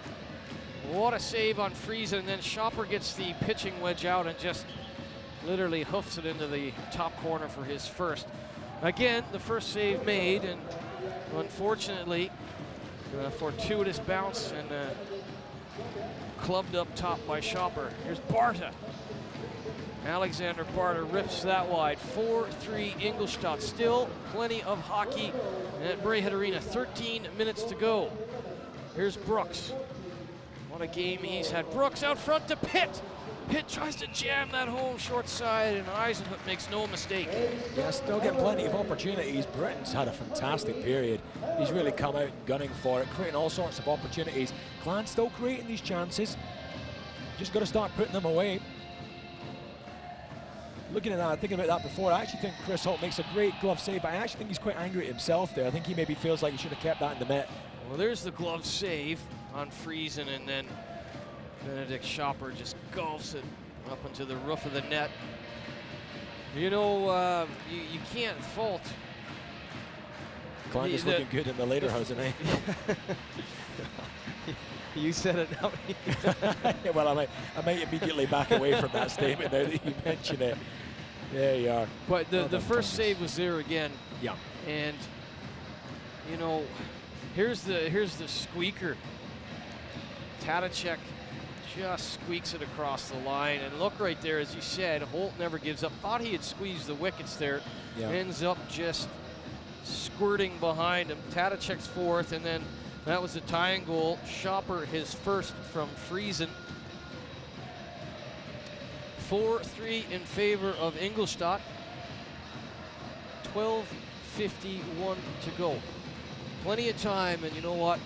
The Clan have showed a couple of times in this tournament that they're not intimidated to come back. They were down 2-1 and Ingolstadt came back there. They certainly have had good opportunities in this one, and now maybe with Eisenhut in there, maybe they feel they can rattle him a little bit. Certainly he's made some big saves, but a younger guy, and you know, only 4 games played last year with the big club, and he's highly regarded, but still, if you get in front and try and rattle him, I mean, it's only a 1-goal deficit here. Yeah, of course. I mean, it's a really interesting change for the coach to make, but you know, they know he's a good goaltender as well. They trust him, but Clan, yeah, it looks like we can get a little bit of pressure, get in amongst that crease, really put the pressure on. Here's Gotts down the wall. Brooks. Pielmeyer picked that off. Cole takes a bump from Brooks. Good play by Brooks, recovering from his giveaway. Pitt trying to get it to Brute. Pitt has had a magnificent game. Here's Schmid-Peter. Schmid-Peter. Gotts wasn't buying what he was selling. Pitt, as he's done time and time again, just absolutely vacuuming up, hoovering up loose pucks in that neutral zone. Here's County. County. Again, not a lot of ice time, but has been impressive, Jordan County, when he's gotten a chance, and here he is right on cue. County. Back to Sullivan. 2 youngsters there. Esders takes a bump from Bjorn Barta.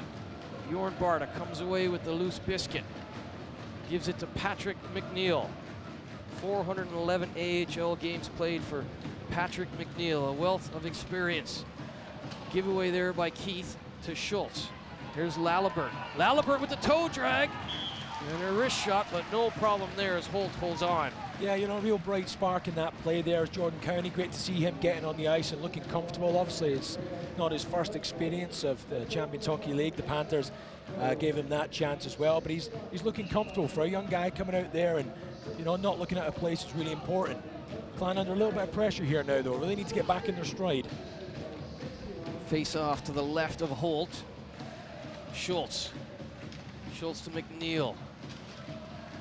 Kubalik and Tadacek. Names, you said it, the same names over and over again. When these guys get going on this line, it is trouble. But right now, it looks like it is Tadacek for slashing. Number 17, Peter Tadacek, a slashing call. Well, the drama amped up again because it's just what the doctor ordered. They've got a power play goal, they've got an even strength goal, they've got a shorthanded goal. Why not another one on the PP? Absolutely. I mean, it comes at a great time for the Clan. They're just under a little bit of pressure there. Things starting to slow up a little bit, maybe get the special team out here and see what can happen. Tadacek on a slash. fifth power play opportunity now for the home side. They are indeed 1 for 4. They've got the trifecta, the even strength, the shorthanded, and the power play goal, as I mentioned. And now they'll look for another big chance on the power play. Here's Arson. Arson outside of Ehrman. Ehrman lost a twig. Here's Gotts. Gotts to Brooks. Brooks with a head of steam outside of Schmidpeter. Smartly dumps it in there as he ran into Ross. Pitt. Hard in on the forecheck, but that's a decent play on the penalty kill from Ingolstadt. Brooks. Brooks tries to sift it ahead, and again it's Wagner. Wagner and Schmidpeter with some really, really good work for Ingolstadt. Yeah, really important for them to break that one down there. Brooks disappointed himself, nearly got the pass away. Clan still looking dangerous here now, though, as the change of line comes onto the ice. Well, plenty of time too, Jerry. A minute 12 to go here on the power play, but Keith will be held up on an offside right there. Well, I think everyone knew it was going to be a good game. I don't think everyone knew how good a game it has been. I mean, when Bruton scores that shorthanded goal, I don't know if I've heard an Elite League building louder. No jokes aside, because there's great fans across the entire league, and I've been in all the loud, I've been to all the barns and impressed with every one of them. But when Bruton had that shorthanded goal, that was magnificent. Yeah, well, it was the style as much as anything else that it was scored in. It was fantastic to see that. And Bruton's come in, like we said, with like a tough reputation, and yet he's proven that he's going to be a guy they're going to want to keep on the ice. He's got talent as well. And here's another man with talent, Jackman. Levitt as well. Levitt with 5 assists in this Champions Hockey League, wearing that Cramo top point scorer jersey.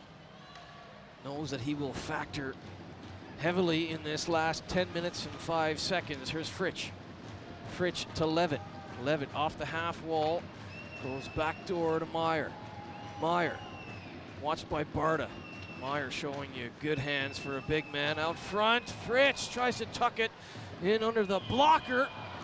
And that was bobbling around in there. And again, that right post in behind Eisenhut almost comes off too easily. Yeah, I think so. There, a little bit of a nudge with the shoulder, perhaps there. It came off a little bit too easy. I thought there was a fortuitous time for it to happen. But I mean, it's kind of looking dangerous there. And like you mentioned Levitt before as well. I mean, how much would that guy like to get on the score sheet tonight? You know, he's coming with a reputation. He is a good sniper. He is a good finisher. He just needs to get that going, and this would be a great time for it to get going. 19 goals in DEL2 last year, a very good league, of course, AHL experience. He's put up numbers wherever he's played, and you know what? He's leading them in points in this tournament, so he's coming here. He's done a good job, but boy, would he like to put a goal up next to those assists. Yeah, absolutely. Here's Lebler. Lebler watched closely by Jackman. Great skill there by Jackman. Reads the play, gets in, and gets in the way of Lebler. Jackman to Meyer. 11 seconds to go on the power play for Braehead. Back to the point, nobody home. Jackman had tried to sneak in smartly there, unfortunately. Maybe just a fraction too early. Here's Jackman. As Tadacek is back out, 1 for 5 on the power play now, or the Clan. Here's Davies. Davies takes a bump from Tadacek to make the play. Cole. Benedict Cole to Ross. Ross takes his time, finds Tadacek. Tadacek with a head of steam goes outside of Sullivan. Sullivan tries to stay with him. Good play by Sullivan. Just took away enough space there. No penalty, of course, but made it a little bit more difficult for Tadacek. Yeah, I mean, that's what this line's all about at the moment. You know, Liezer's down there, and Nesbitt working as hard as they can. If any opportunity is going to be created, they're not going to be given up easily. Esders in hard on the forecheck on Cole. 8:40 to go. Esders does a really good job there. Nesbitt joins the fracas. Kubelik will keep an eye, as will Tadacek. Cole. Cole has been impressive. Very steady defenseman. Lalibert to McNeil. McNeil throws it out front. Lalibert was treading water all alone in there, but it'll be Nesbitt breaking back for the Clan. Knocked down by Schultz. Play goes on. Schultz, one of the German national under-18 team last year. He is just a baby, is Schultz. And Grealinger with a chance, and Holt again with good rebound control. He'll hold on. 8:03 to go. Ingolstadt 4, the Clan 3. Yeah, I mean, it's interesting you mentioned that at the age of some German internationals. young guys coming through. They've got a good system there. It was impressive to see it as well with the Lakers as well. It's phenomenal to see. They had a lot of guys from their under-20 team in action last week, and they were good. Here's Schultz, played, as I just mentioned, under-18s for Germany last year. Hasn't had a lot of ice time here, but hasn't looked too out of place. Brooks going to the front of the net. Pitt, bodies out on Barta. Gotts puts it into the center of the ice for Brooks, but it was an awkward angle. And that'll just be dumped in by Kronthaler.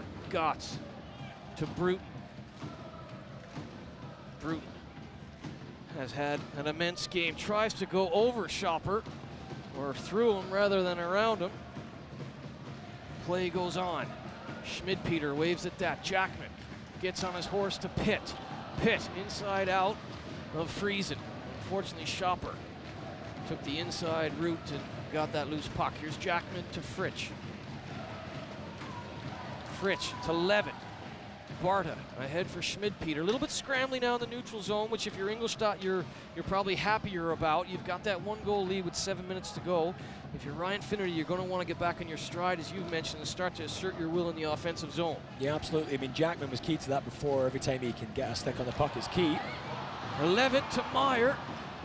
Quick as you like was Levitt. Meyer, again, just maybe not the puck luck right there. For Ingolstadt, the puck luck, but Meyer wasn't in a shooting position when the puck came to him. Yeah, Ingolstadt are seeming a little bit more able to frustrate the Clan now in the last couple of minutes. They're really making Clan fight for everything. There's not much daylight on the net at all. They've not been able to get much away in the last few minutes. Clan could maybe do this little chance to chat back here and reorganize and get a new fresh play system out there.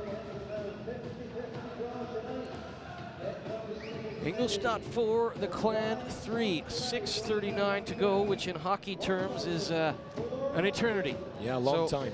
Absolutely no reason for anyone to push the panic button, and I can tell you, looking over at the Clan bench, nobody is indeed panicking. They have that belief, and why not? They have had a whale of a tournament, and they're on the verge of something special here, and in the next 6:39, hopefully they'll be able to do something special. Yeah, absolutely. You know, it's interesting there in these power breaks to see a lot of the fans in the arena pulling their mobile phones out. It's such an automatic response, isn't it? But they know they'll be tweeting like what a great atmosphere it is here, what's happening is exciting. They know Clan are still in that. Like you say, still a long time to go in this game, and it's close. It's not like when Clan played in Ingolstadt. By this kind of time in the third period, penalties were being given up, but not so much tonight.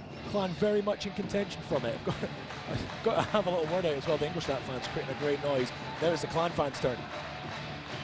Shots on goal in this period, 5-4 in favor of Ingolstadt, but very even, 19-18 overall in favor of the Clan. Sullivan deflects that to McKeever.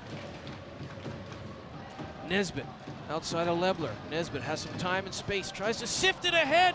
Oh, McKeever jumped in off the blue line. What a magnificent idea and a great effort from Nathan McKeever. Yeah, we've seen McKeever do that already in this game. He's not afraid. Here's a chance. Well, there was nearly a chance for too many men on the ice there, and the Clan bench wanted to call, and 3,600 Purple Army fans wanted to call. Play goes on, but Esdras had a big shot down the wing, just high over Eisenhut. Yeah, a real chance here. Clan really gunning for this one now. As we said, a little chance there for a break and a reorganize. They've come out fighting. Cole, it's knocked down with a high stick. The face-off will be inside the Ingolstadt zone.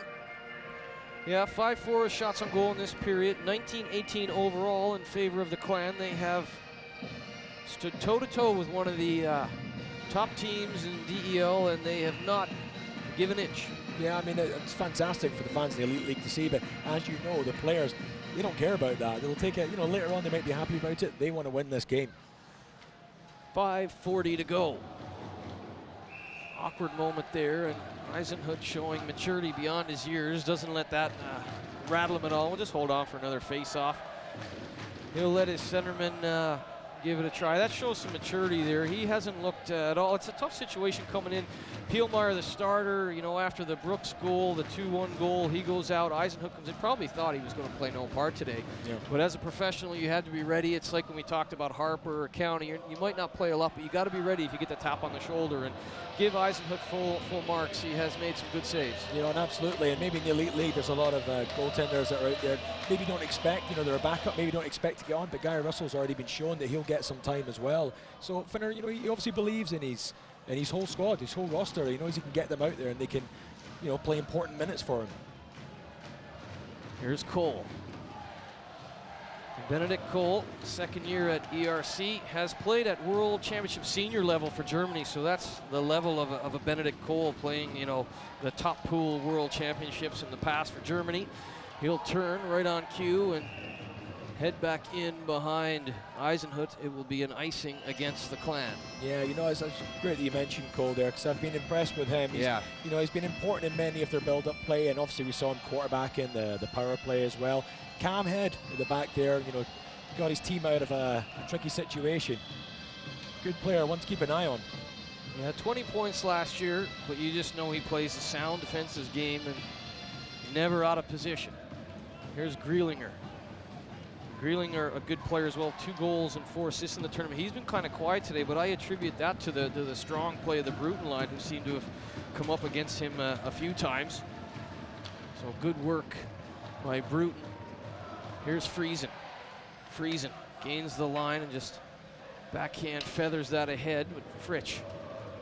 Turned it up ice quickly to Meyer. Here's Schopper. Now Schopper is the man with the go-ahead goal for Ingolstadt. And coming into this game, Benedict Schopper had no points, but that goal is a huge one for number 11 for Ingolstadt. Yeah, that's a really key goal for them. Obviously, it changed the atmosphere in here a little bit. It seems to have recovered a little bit, the Clan fans now. Heavy hit there, and Fritsch takes it away. Levitt, dog at work against Alexander Barda.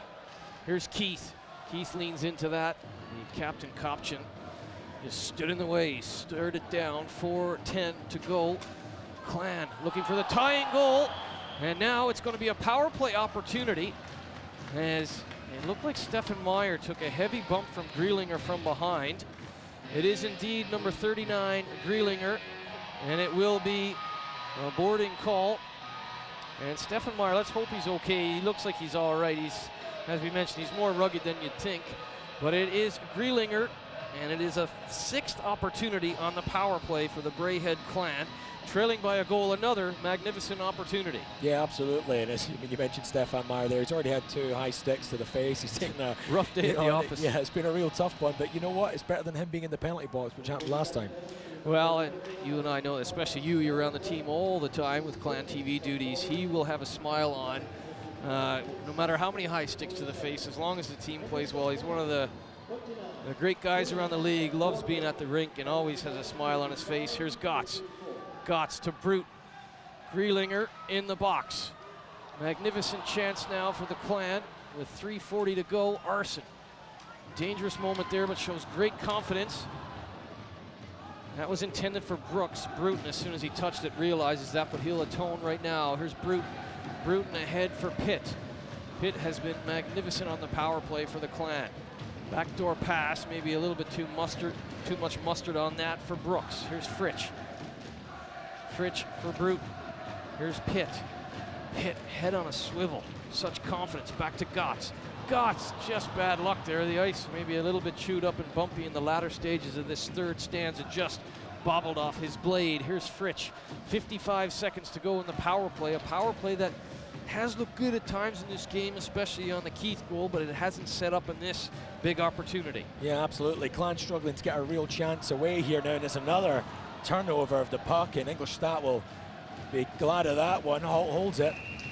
Well, Lalibert just happy to get that puck on net and force a defensive zone draw for the Clan with 37 seconds to go in this 6th power play. They are 1 for 5, and the clock is not their friend.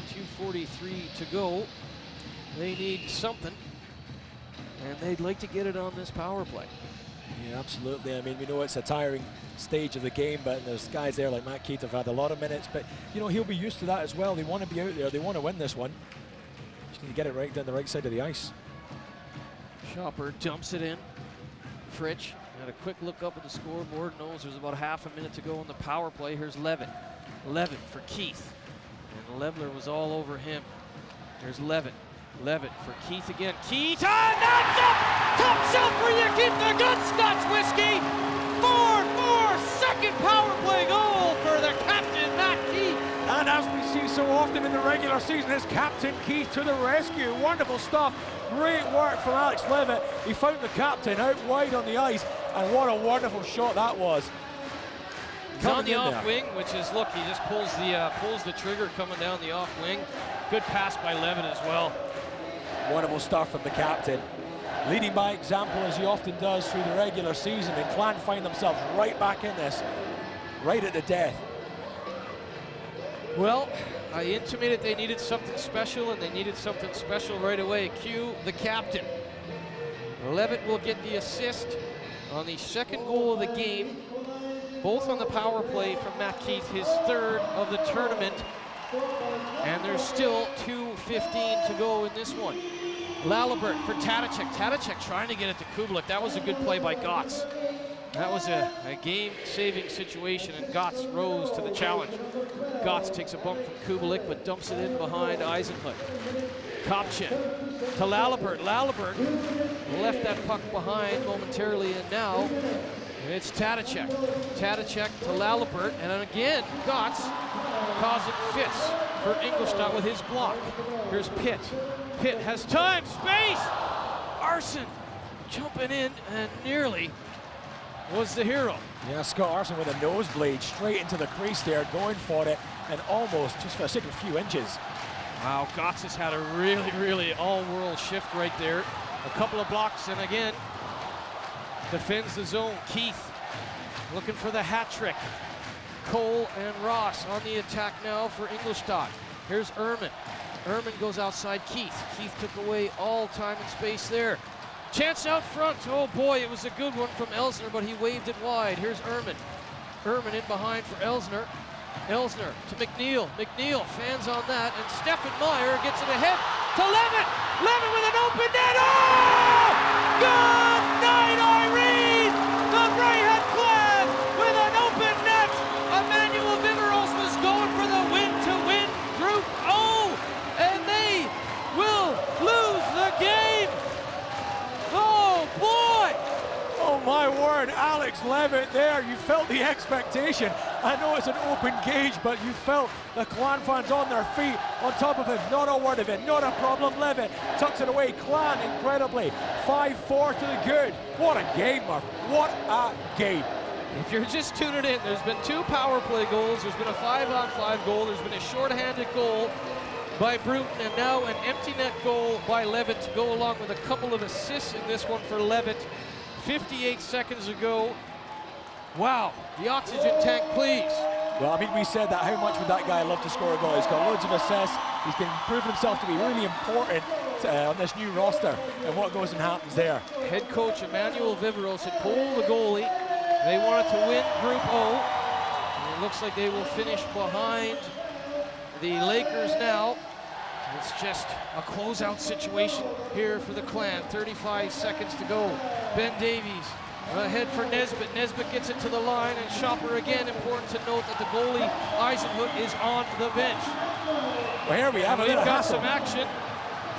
And it's Nesbitt trying to get at Shopper.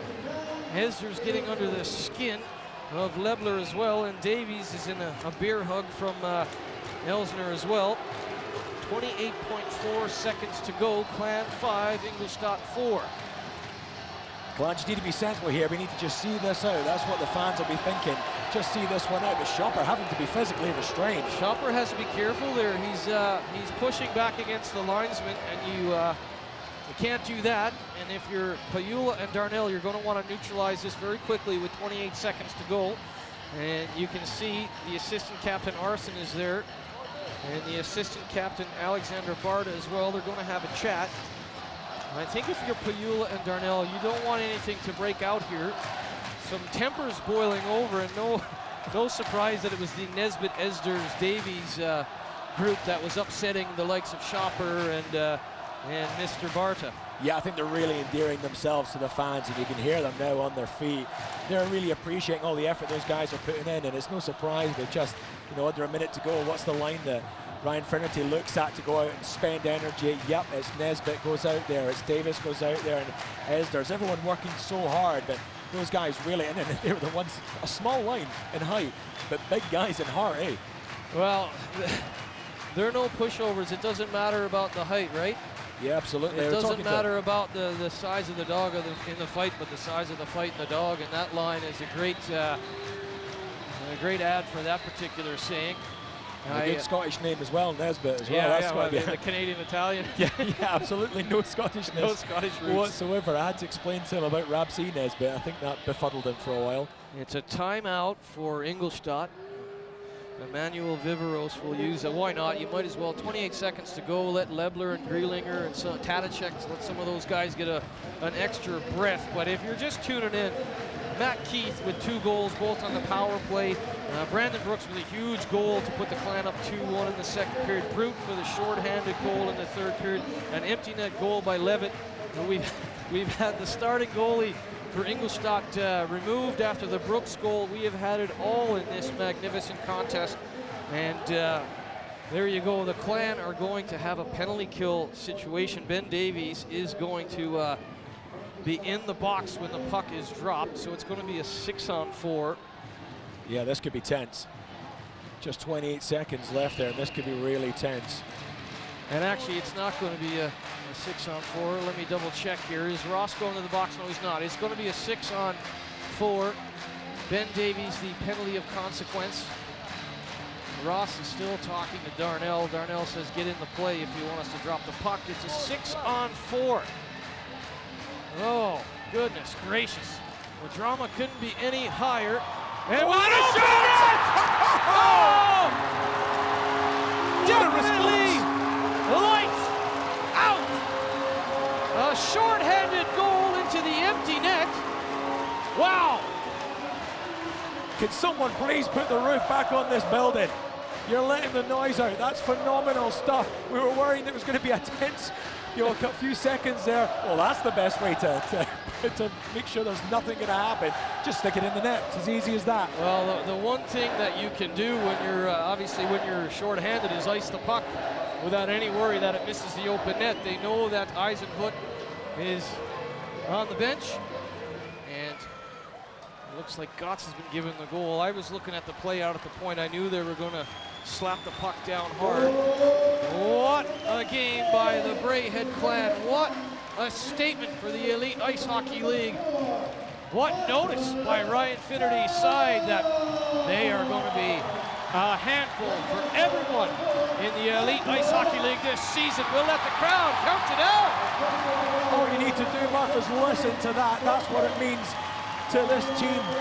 They took a real nosebleed in their first game in the Champions Hockey League, and to come back and show everyone in Europe what they're made of. Well, I think everyone in the Elite League can be really delighted, and of course, with the fantastic result that the Panthers got last season, that meant that we had these two teams. The Clan wouldn't be here without that fantastic result, and hopefully the Clan have done that for the Elite League again. What a game. It had everything. Wow, I mean, get the defibrillator out for Jerry McLaughlin and myself. We knew it was going to be a good game. Wow. We could tell by the look in the eyes of both sets of players coming in here. And as Gotts shoots the puck into an empty net, I think you've got to say, though, that Matt Keith with 2 power play goals and Levitt with a goal and 2 assists were special in this one, and that's what you expect from 2 top-class imports. Oh, of course. I mean, it's so hard to pick out players in this one. I mean, as soon as you mention them, then you're thinking, what about Chris Bruton? A short-handed goal, and not just a short-handed goal, with some panache and style as well. And then Scott Bett as well, working fantastic assist from him and creating numerous opportunities. And then we keep mentioning that line of Davis and Nesbitt and Liesders. You're right. I mean, teams in the Elite League have got to be looking at this Braehead Clan team and thinking they're really strong. They're strong, and every line that goes out there is looking really good and powerful. Well, Ryan Finnerty said in his pregame chat with us that he was treating this like anyone else coming into their barn. An Elite League team, a DEL team, Champions Hockey League, it didn't matter. And he also said to me off camera that he would be really disappointed if they didn't win this game, because he felt 5-on-5 they could get the job done, and certainly with a bevy of power play goals. I mean, look, the face-offs, they started, Scott Pitt was magnificent in the face-off top, but they outshoot Ingolstadt 23-19. Look, no one's going to care about the shots on goal, but it's that scoreline, 6-4, which will go down in history. And as you see the players salute the crowd, it'll go down in history much like Nottingham beating Hamburg last season. Absolutely, Murph. I mean, that's key to remember this. No one expected these elite league teams to come in and be able to do anything. They were very complimentary. They were delighted that hockey's spread in this way.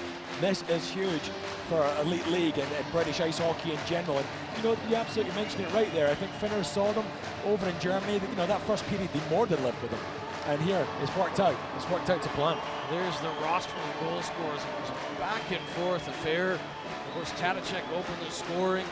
It was 2-1 after 40 minutes in favor of the Clan. They trailed 1-0 after 1.